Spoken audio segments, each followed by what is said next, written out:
Hi, my name is Filip Slastovskis. I have worked all my life as a journalist and editor.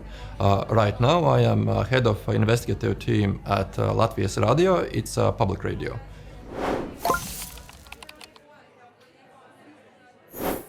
It's a constant focus on what's important for your newsroom and what's important for public interest.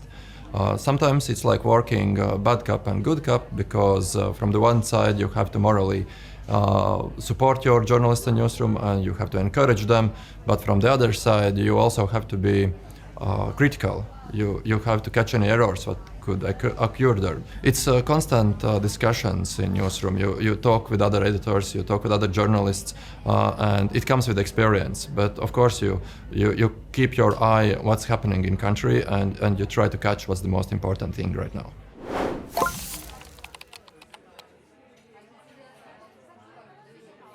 When I worked at news section, and I did it for many years, then it indeed happens on everyday basis.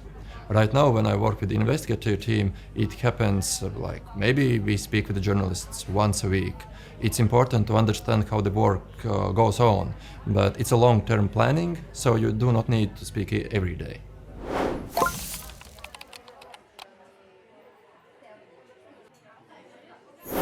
It's true. It's true that there are many theories what would be applicable to our work. But the truth is that I don't know in real life any journalist who would use some kind of guidebook on his or her everyday work. It's like more an instinct what comes from experience and just hard work.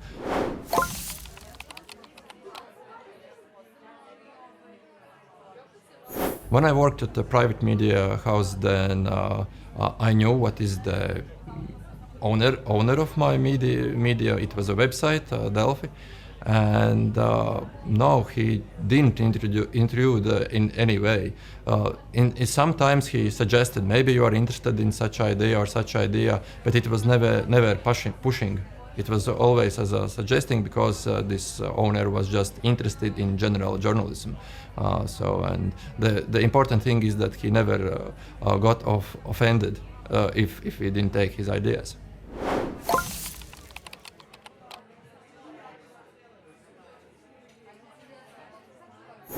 Yes, it's a huge privilege for me because sometimes in Latvia and it has happened with many journalists here because our Latvian media environment is quite toxic and has been for many years, and so many journalists have experienced that.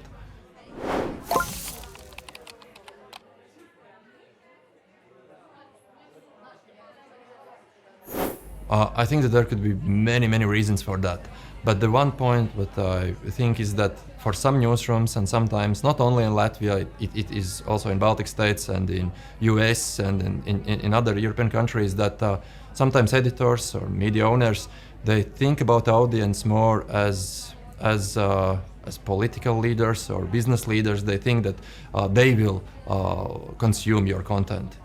I don't know, and there can be many reasons for that, but it's a mistake and wrong tactic for that, because the main audience, of course, is general public. They are the main stakeholders in democracy, and we know that very well.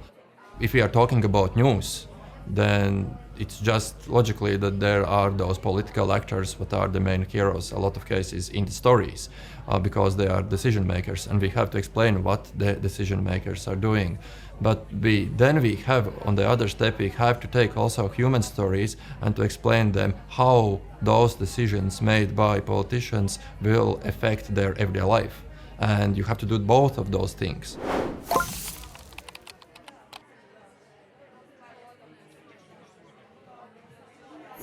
I think there are many topics as that. For example, gender inequality, social inequality, climate change, poverty, housing, and many others. And it's there is a simple explanation for that. All media outlets in Latvia lacks resources. So they just can't do everything what they think would be necessary in ideal world. So general public can support media, they can support journalists, maybe they can subscribe to the paywalls, they can buy some journals, they can maybe sometimes write some letter to media outlets and say thanks for a good job. But of course the primary that we are talking about how to support financially.